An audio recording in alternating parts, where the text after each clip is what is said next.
When I posted my last video on my Lionel Snell Facebook page, I was asked, I wish you would talk more about why you were slightly disappointed or disillusioned after the HGA experience. Everyone is so darn secretive about that, even when they discuss so many other ideas at length. And I said I'd think about giving an answer to that. And I haven't prepared anything particular, so I may ramble a bit and I may have to sort of cut this short like I did with the other one and do a second follow-up. The problem about secrecy is a real bugbear in magical culture. To outsiders, this is absolutely, what is so bad about magic, the secrecy and, dark. And the idea is it's sort of covering dark secrets and terrible deeds and everything. Now, I think the reason for secrecy is much simpler than that. Whereas in religious culture, it is ideas that bind people together into groups. Magical culture is very individualistic. Even if you have a whole group of people doing a group ritual together, the actual value of it is much more to do what each person taking part, their personal experience and what it does to their life, what it means to them, than the sort of group intention. Now, I came across something I'd said, and it's on the internet in the interview, Phil Hine, when he interviewed me. And I was reminded of that because I said part of the trouble of sharing, when people say, what happened, and you share these subjective experiences, magical experiences, part of the trouble is that there's a sort of watershed where they can either sound exaggeratedly incredible and amazing, or else terribly banal to an outsider.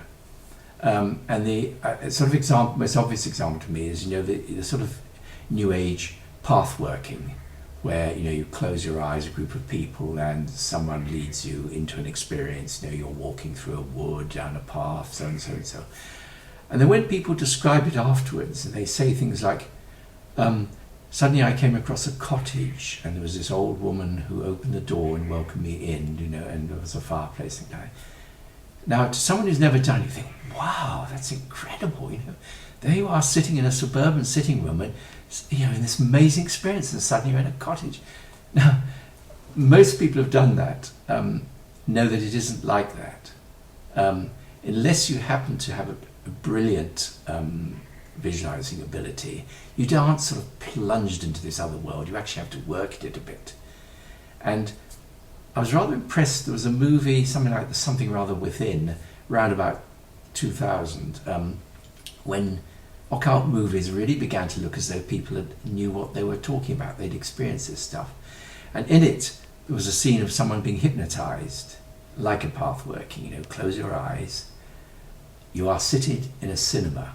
I can't remember exactly how it went, but the sort of thing was, okay, there he is in a cinema in rows and rows of seats and full of people.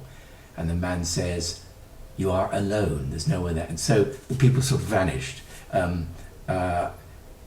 The seats are all covered with red velvet. Whoops, they were a different colour and they sort of changed to red velvet. And it is a bit like that, you are sort of forcing the symbolism to start with.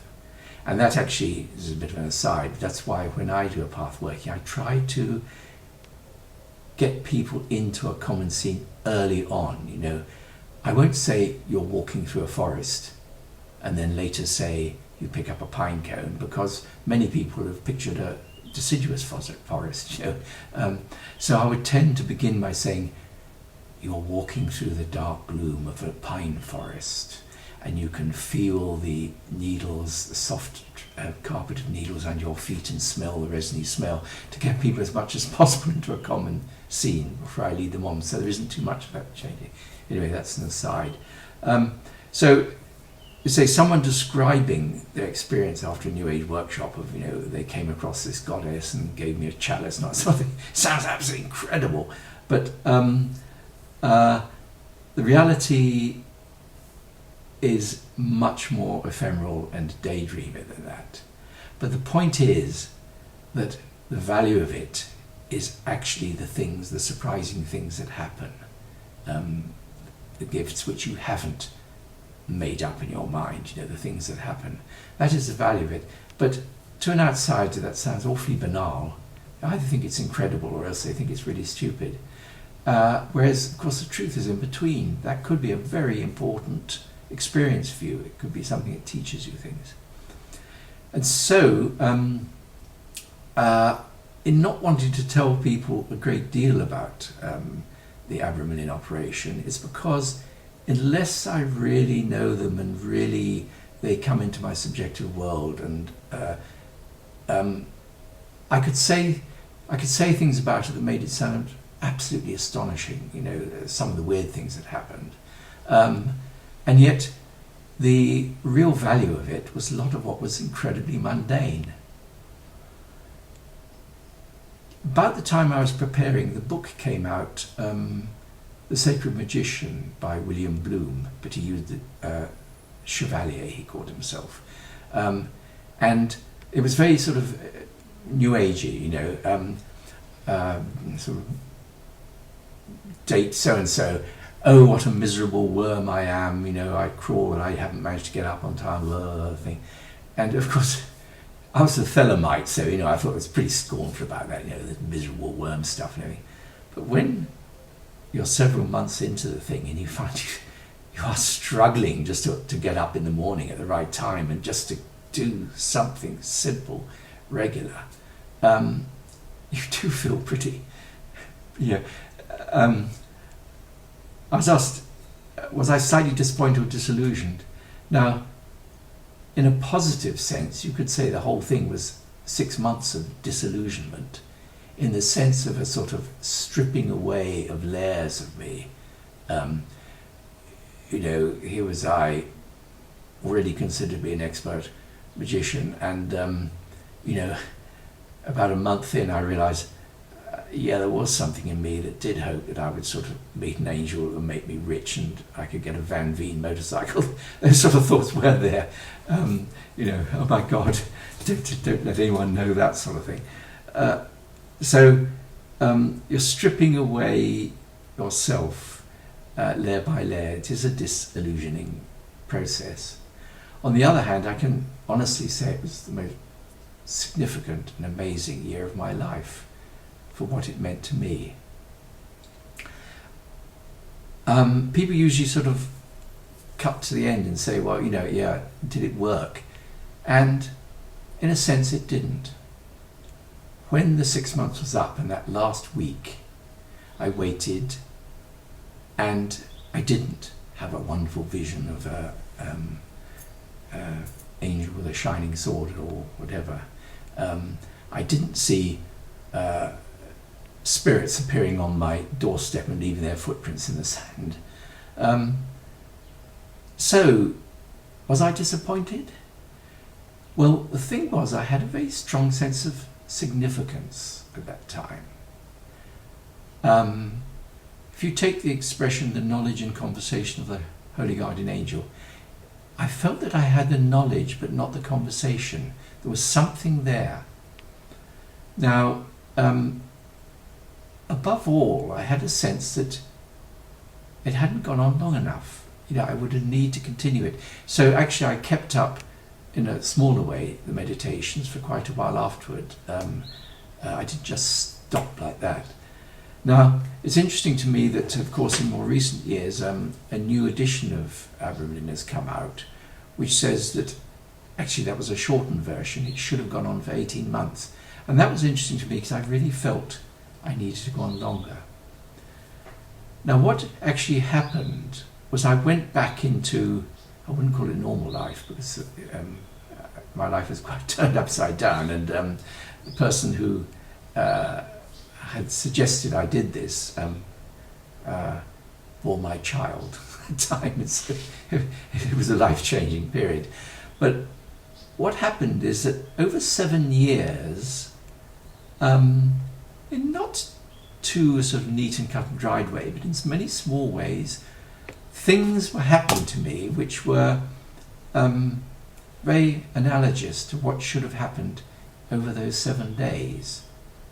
So again, examples sound very trivial, but I got a job teaching in a Steiner school, where you have 35 rather rowdy and undisciplined children, and as I was the class teacher, I would be called in when they were rebelling against the arithmetic teacher or something like that, and I had to sort of pump myself up and go down the stairs and say, "What the bloody hell's going on here?"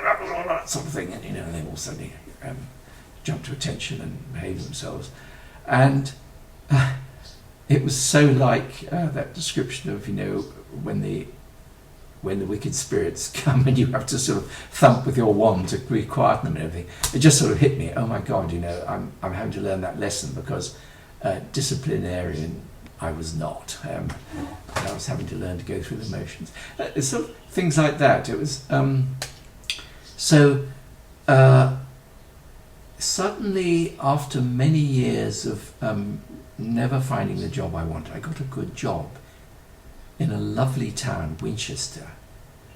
At last, my life was changed for the better dramatically, and I bought a flat, my own flat, beautiful flat in a watermill, and I took all my luggage because I've been more or less living out of suitcases for a long time. I had it all in the car, and I arrived at this place, and I thought, do I take my luggage up into the flat now? I'll leave it till tomorrow. And then I thought, no, I will take it up. I've just got the energy to carry it up the stairs to this flat at the top.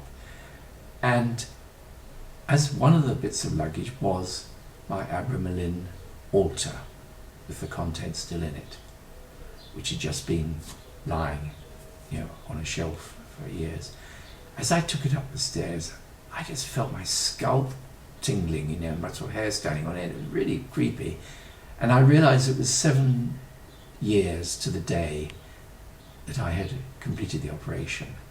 And so the next morning I set up the altar and knelt in front of it and went through my oration. And I had a very strong sense of completion. And so, as I say, in terms of what is supposed to happen, you could say that was a terrible anticlimax and a rather feeble story, but for me it was hugely significant. And so, in not wanting to talk about too much, it's like wanting to keep something precious.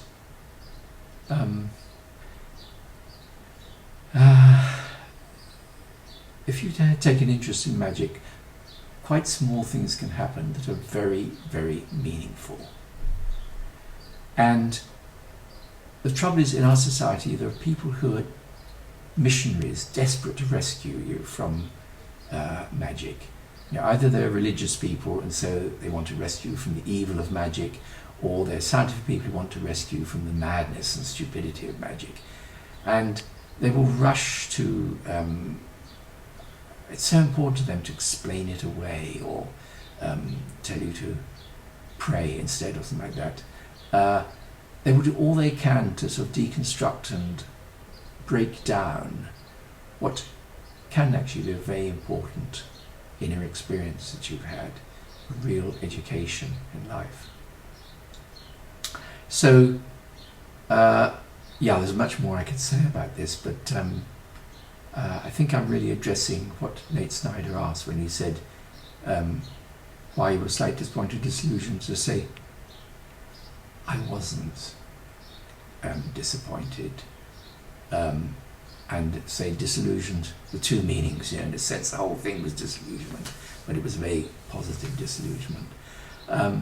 And why people are secret about it, well, for very humble reasons I've given. I actually did get my about 10 years ago, I did get my Abramelin diary transcribed, because of course it was in handwriting. The publisher, we do have a plan to publish it at some time, but really it needs now, after all these years, an introduction explaining a bit about the operation and the history of it, and another chapter explaining